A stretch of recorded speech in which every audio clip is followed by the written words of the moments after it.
Hello guys, welcome back to my new video. तो चलिए बिना किसी देरी के शुरू करते हैं। Truth Weavers Chapter 7 Part 1 को Chronicle of Truth का साल 957 Azure Water Season का पहला महीना। ज़ेक्स ने देखा कि पेड़ों के बीच कुछ परछाइयां बहुत तेजी से इधर-उधर हिल रही थीं। जैसे ही वो उनकी तरफ एक कदम बढ़ा, हवा को चीरते हुए किसी चीज की तेज आवाज सुनाई दी। ये एक वार्निंग थी।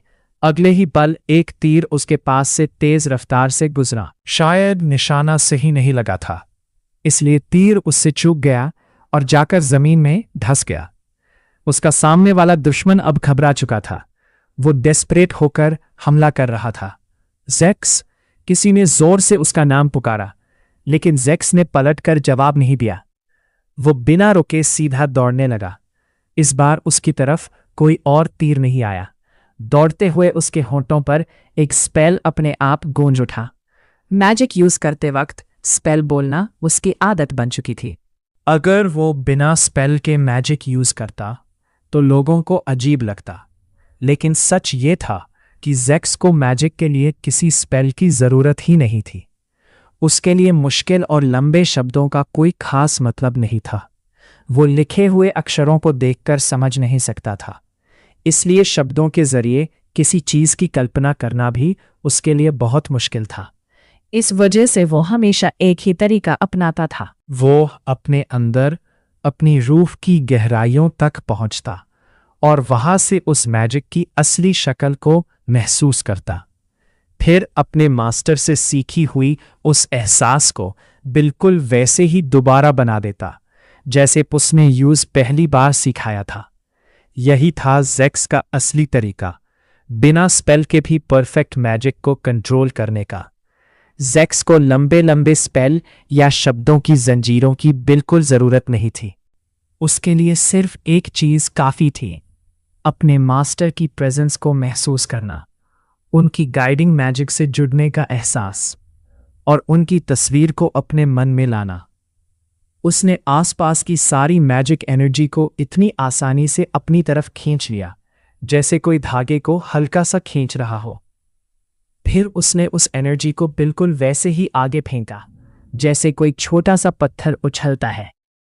अगले ही पल कई बिजली की तेज चमकती हुई धारें दुश्मनों की तरफ दौड़ पड़ी। चारों तरफ चीखों की आवाज गूंज उठी। बिजली से टकराकर कई लोग जमीन पर गिर पड़े। ज़ेक्स तुरंत उनकी तरफ बढ़ा। तभी पेड़ों की घनी छाया से एक आदमी अचानक तलवार लेकर उस पर टूट पड़ा, लेकिन ज़ेक्स ने उस तेज वार को बहुत आसानी से डॉज कर लिया। अगले ही पल उसने तलवार पकड़े हुए हाथ की तलाई पर एक जबरदस्त वार किया। दर्द से कराहते ही उस आदमी के हाथ से तलवार छूटकर जमीन पर गिर गई। मौका हाथ से ना जाने देते हुए ज़ेक्स ने उस हमलावर को जमीन पर गिरा दिया और उसके दोनों हाथ पीछे मोड़कर उसे पूरी तरह काबू में कर लिया। इसी बीच उसके पीछे से शोर बढ़ने लगा। लगता था मेज गिल्ड के बाकी मेजेस भी वहां पहुंच चुके थे। उन्होंने तेजी और सफाई से जमीन पर पड़े सभी हमलावरों को बांध दिया। जब उन्होंने देखा कि ज़ेक्स अकेला ही पूरे डकुओं के ग्रुप को हरा चुका था तो सब हैरान रह गए। इसके बाद ज़ेक्स डाजा के मेज गिल्ड वापस लौट आया और अपने मिशन का इनाम हासिल किया।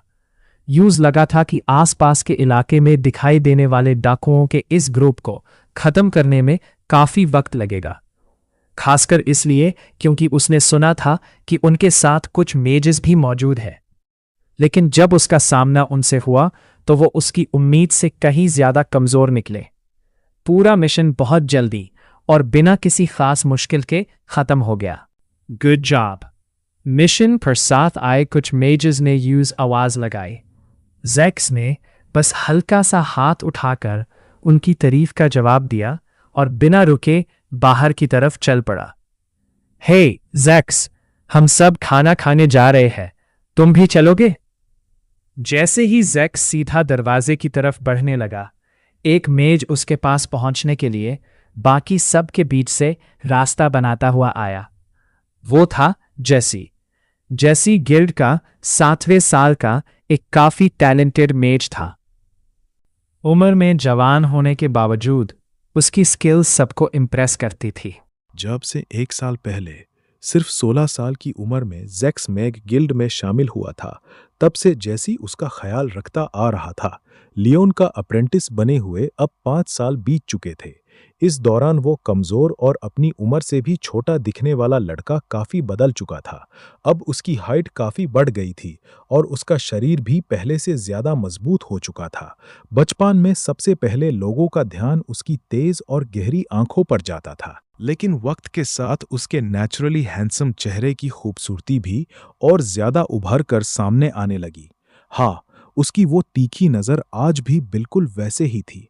लोग अक्सर कहते थे कि जैक्स एक बहुत तेज धार वाले चाकू की तरह लगता है, शांत, खतरनाक और हमेशा तैयार। ये तारीफ थी या ताना, कोई ठीक से नहीं जानता था, लेकिन लोग उसके बारे में अक्सर यही बात कहते थे। शायद इसकी वजह सिर्फ उसकी तीखी नजर ही नहीं, बल्कि उसका ठंडा और कम बोलने वाला स्वभाव भी था। जैक्स का स्वभाव काफी शांत, कम बोलने वाला और दूसरों से दूर रहने वाला था। ऊपर से उसकी मैजिकल पावर दजा के कई सीनियर मेजेस से भी कहीं ज्यादा थी। इसी वजह से जब वो पहली बार यहाँ आया था, तब लगभग हर बार उसे खुले आम परेशान किया जाता था। कई लोग उससे जलन रखते थे और उसके साथ बुरा बर्ताव करते थे, लेकिन उन सब के बीच जैसी ही एक ऐसा इंसान था जिसने कभी जैक्स के साथ भेदभाव नहीं किया।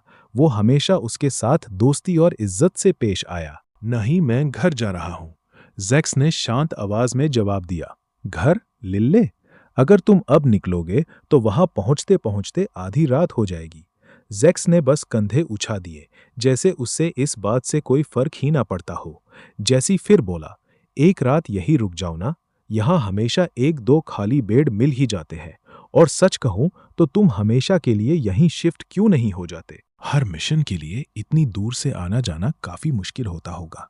जैक्स ने हल्की सी मुस्कान के साथ कहा, मुझे इस तरह रहना ज्यादा आरामदायक लगता है। खाना फिर कभी साथ में खा लेंगे। जैसी को पहले से ही पता था कि जैक्स का जवाब छोटा और सीधा ही होगा, फिर भी उसने निराश होकर भौहें सिकोड़ ली। आमतौर पर जो भी मागे गिल्ड ज्वाइन करता था, वो अपने मास्टर का घर छोड़कर गिल्ड के हेडक्वार्टर्स में ही रहने लगता था। इससे ना सिर्फ आना जाना आसान हो जाता था, बल्कि गिल्ड के सभी मेंबर्स के बीच दोस्ती और टीम वर्क भी मजबूत होता था। कुछ लोग अपने घर से भी आते थे, लेकिन उनके घर गिल्ड वाले शहर के अंदर ही होते थे। लेकिन जैक्स जैसा कोई नहीं था जो इतनी दूर लिल्ले से हर मिशन के लिए आता था। घोड़े पर सफर करके यहाँ पहुंचने में लगभग आधा दिन लग जाता था। ओ जैक्स, क्या तुम जैसी और बाकी सब के साथ बाहर जा रहे हो? ऊपर से किसी की आवाज आई। जैक्स ने सर उठा कर देखा। वहां गिल्ड मास्टर अल्दो खड़े थे। उनका शरीर थोड़ा भारी था और चेहरे पर हमेशा एक दोस्ती भरी मुस्कान रहती थी। पहली नजर में वो किसी मागे से ज्यादा एक चालाक और तजुर्बेकार व्यापारी लगते थे, लेकिन असल में वही दजा मागे गिल्ड के लीडर थे। उनकी मैजिक की स्किल्स काफी जबरदस्त थी, और सिर्फ इतना ही नहीं, उनकी नेगोशिएशन और लोगों से बात करने की कला भी कमाल की थी। शायद इसी वजह से दजा के मागेज और शहर के आम लोगों के बीच कभी कोई बड़ा झगड़ा या तनाव पैदा नहीं होता था। अल्दो हर बात को समझदारी से संभाल लेते थे। नहीं, मैं अब घर जा रहा हूँ, जैक्स ने शांति से जवाब दिया। अच्छा, रात के वक्त रास्ते काफी खतरनाक होते हैं, ध्यान से जाना, अल्दो ने चिंता भरी आवाज में कहा। जी, जैक्स ने छोटा सा जवाब दिया। कुछ पल के लिए अल्दो चुप रहे, जैसे किसी बात के बारे में सोच रहे हों। फिर उन्होंने पूछा, वैसे अब तुम्हारी उम्र कितनी हो गई है? 17 साल, लेकिन जल्द ही 18 का हो जाऊंगा। आल्दो ने धीरे से सिर हिलाया।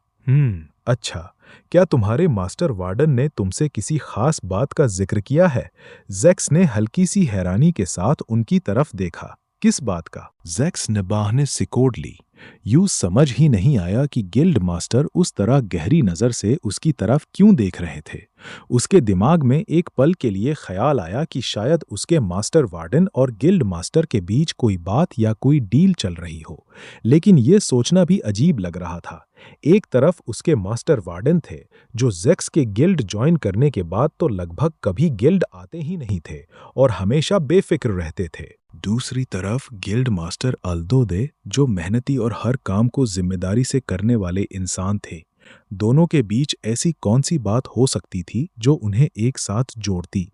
नहीं, अगर ऐसी कोई बात नहीं है तो ठीक है। अच्छा, अपना ख्याल रखना। इतना कहकर गिल्ड मास्टर बिना कुछ और बताए सीधे दूसरी मंजिल पर अपने ऑफिस में चले गए। उनकी बातों से लग रहा था कि वो कुछ छुपा रहे हैं, लेकिन इस वक्त जैक्स का उनसे सवाल पूछने का बिल्कुल मन नहीं था। सुबह से वो लिल्ले से घोड़े पर लंबा सफर करके यहाँ आया था, मिशन भी पूरा किया था और अब वो बुरी तरह थक चुका था। जाते जाते उसने जेसी की तरफ देखकर कहा, फिर मिलते हैं। जेसी ने बस हल्की सी बेचैन मुस्कान के साथ उसे अलविदा कहा। तुम वाकई बहुत लॉयल हो, जेसी ने मुस्कुराते हुए कहा। जैक्स ने उसकी तरफ देखा। मतलब? जेसी ने हल्का सा हंस कर कहा, अक्सर किसी भी मागे के लिए गिल्ड मास्टर ही उसका असली मास्टर माना जाता है। बहुत कम लोग ऐसे होते हैं जो उन इंसान के प्रति इतनी वफादारी और एहसानमंदी महसूस करते हैं जिसने उन्हें सबसे पहले मैजिक सिखाया हो। जैसी को लग रहा था कि वो समझ गया है कि जैक्स कभी लिल छोड़कर क्यों नहीं जाना चाहता, लेकिन वो गलत था। जैक्स ने इस बात का कोई जवाब नहीं दिया। वो सीधा बाहर निकला और अस्तबाल की तरफ चल दिया। वहां से उसने अपना प्यारा घोड़ा निकाला जो उसने पिछले साल मैगी गिल्ड ज्वाइन करते वक्त खरीदा था। जैक्स के लिए दजा का शहर अब भी कई अजीब और समझ न आने वाली चीजों से भरा हुआ था। अब वो ज्यादातर साइन बोर्ड्स पढ़ लेता था, क्योंकि उन पर बड़े अक्षरों में छोटे शब्द लिखे होते थे और साथ में तस्वीरें भी बनी होती थी। लेकिन दुकानों के दरवाजों पर लागे नोटिस पढ़ना उसके बस की बात नहीं थी। अगर वो रुककर उन्हें ध्यान से पढ़ने लगता तो शायद समझ भी जाता, लेकिन उससे पहले ही लोग उस शक की नज़र से देखने लगते। उसके लिए लिखे हुए अक्षर किसी दुश्मन से कम नहीं थे, और उन्हीं अक्षरों से घिरे शहर में रहना उससे एक मजाक जैसा लगता था, जैसे किसी चीज से भाग रहा हो। वैसे ही जैक्स घोड़े पर सवार हुआ और शाम ढलते ही दजा के भीड़-भाड़ वाले शहर को पीछे छोड़ दिया। चांदनी से रोशन रास्ते पर अपने बुद्धे लेकिन वफादार घोड़े को धीरे-धीरे चलाते हुए वो गांव की तरफ बढ़ने लगा। शहर से दूर उस छोटे से गांव में इस वक्त सब लोग सो चुके थे। पूरा गांव गहरे अंधेर में डूबा हुआ था, जैसे वहां कोई जिंदा इंसान रहता ही ना हो। गांव को पार करके वो जंगल के किनारे बनी एक छोटी सी झोपड़ी की तरफ बढ़ा। घने पेड़ों की वजह से चांद की रोशनी भी वहां तक मुश्किल से पहुंच रही थी। फिर भी उसका घोड़ा बिना किसी हिचकिचाहट के सीधा घर की तरफ बढ़ता रहा, जैसे उसे रास्ता याद हो, या शायद कोई उसका रास्ता दिखा रहा था। जंगल में छुपी उस झोपड़ी की खिड़की से हल्की सी रोशनी बाहर आ रही थी। ये देखते ही जैक्स ने भौहें सिकोड़ ली। उसने अपने हाथों से बनाए हुए छोटे से अस्तबाल के पास घोड़े को बांधा, उसके लिए पानी और चारा रखा और प्यार से उसका शुक्रिया अदा किया। फिर अपने कोट पर लगी धूल झाड़ी और धीरे से झोपड़ी का दरवाज़ा खोल दिया। जैसे उसने सोचा था, अंदर उसके मास्टर लियोन टेबल पर झुककर गहरी नींद में सो रहे थे। दीवार पर एक जलता हुआ लैंप लटक रहा था, जिसकी हल्की रोशनी पूरी झोपड़ी में फैल रही थी।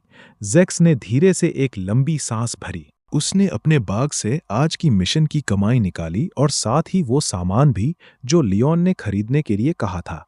सब कुछ उसने अपनी अपनी जगह पर संभाल कर रख दिया। तभी उसकी नजर लियोन पर पड़ी। वो अब भी गहरी नींद में थे और अचानक उनका शरीर एक तरफ झुकने लगा, जैसे वो अपना संतुलन खो बैठे हों। ओए! जैक्स तुरंत उनकी मदद के लिए दौड़ा, लेकिन उसके पहुंचने से पहले ही लियोन की आंखें हल्की सी खुल गईं और उन्होंने खुद को संभाल लिया। उन्होंने नींद से भरी आंखों से सामने खड़े जैक्स को देखा। हाँ, तुम यहाँ कब आए? जैक्स ने थोड़ी नाराजगी से जवाब दिया। और क्यों आता? घर वापस आया हूँ, अभी-अभी। मैं एया गया हूँ। उसकी बात सुनकर लियोन ने बस अपनी कोहनी टेबल पर टिकाई और हाथ पर सिर रख दिया। Welcome back. मुझे लगा था तुम आज रात बाहर ही रुक जाओगे। जैक्स ने थोड़ा ताना मारते हुए कहा। अगर मैं नहीं आता तो आप ऐसे ही बैठकर सोते रहते, या फिर सिर्फ 30 साल की उम्र में ही इतने बुद्धे हो गए हैं कि टेबल और बेड का फर्क भी भूल गए। लेकिन इस बार कोई जवाब नहीं आया। जैक्स को शक हुआ जब उसने लियोन के चेहरे की तरफ ध्यान से देखा। पता चला कि वो दोबारा हल्की हल्की खराटे लेने लगे थे। ओए, सुन रहे हो? लियोन ने आधी नींद में ही बुदबुदाया। हाँ? नहीं, मैं जाग रहा हूँ, बिल्कुल जाग रहा हूँ। लेकिन उनकी आवाज लटखड़ा रही थी, आंखें भी ठीक से खुली नहीं थी। जैक्स ने गहरी सांस लेकर कहा, अगर सोना ही है तो बेड पर जाकर सो जाइए। हर बार ऐसे टेबल पर सोकर सुबह कमर दर्द की शिकायत करते हैं। लियोन ने नींद भरी आवाज में जवाब दिया, हाँ, जाने ही वाला था। सोचा था, लेकिन बहुत नींद आ रही थी। खड़े होने का भी मन नहीं हुआ, इसलिए सोचा पहले थोड़ी देर यहीं झापकी ले लूं। अब जैक्स को समझ आ गया कि बात करने से कुछ नहीं होने वाला। उसने लियोन को प्रोटेस्ट करने का मौका दिए बिना उन्हें उठाया। पिछले कुछ सालों में जैक्स की हाइट और ताकत काफी बढ़ चुकी थी, फिर भी एक बड़े आदमी को पूरी तरह उठाना उसके लिए आसान नहीं था। इसलिए वो लियोन को आधा उठाकर और आधा घसीटे हुए बेडरूम तक ले गया। किसी तरह बेडरूम तक पहुंचकर उसने लियोन को धीरे से बिस्तर पर लिटा दिया। अब लियोन पूरी तरह गहरी नींद में डूब चुके थे। जैक्स ने थक कर सांस छोड़ी। सच में कितनी मुश्किल इंसान है। हल्की सी शिकायत करते हुए वो वापस पहले कमरे में आ गया। फिलहाल वो फायरप्लेस के पास रखी लकड़ी की बेंच को ही अपना बिस्तर बनाकर सोता था। बेंच की तरफ जाते हुए उसकी नज़र टेबल पर पड़ी। वहीं एक किताब खुली हुई रखी थी जहां लियोन सो गए थे। उससे समझ आ गया कि लियोन किताब पढ़ते पढ़ते ही नींद के आगे हार गए थे। किताब को खुला छोड़ देना उसके पेजेस खराब कर सकता था। जैक्स के लिए किताबें हमेशा से डरावनी चीजें रही थी, इसलिए उसने बहुत सावधानी से उसका कवर पकड़ा। एक पल के लिए उसकी नज़र अंदर लिखे हुए अक्षरों पर पड़ी। उसे वो अक्षर ऐसे लगे जैसे कोई अजीब और अनजाना जीव कागज पर रेंग रहा हो। उसने तुरंत किताब बंद कर दी, फिर दीवार पर जल रहा लंप बुझा दिया। उसके बाद वो बेंच पर लेट गया, कंबल ओढ़ा और कुछ ही देर में गहरी नींद की दुनिया में खो गया। तो दोस्तों, आज की वीडियो यही तक थी। अगर आपको ये एक्सप्लेनेशन पसंद आई हो तो वीडियो को लाइक करें, चैनल को सब्सक्राइब करें और बेल आइकॉन ज़रूर दबा दें ताकि ऐसी ही अमेजिंग स्टोरी एक्सप्लेनेशन सबसे पहले आप तक पहुंचती रहे। मिलते हैं अगले पार्ट में। तब तक के लिए अपना ख्याल रखिए।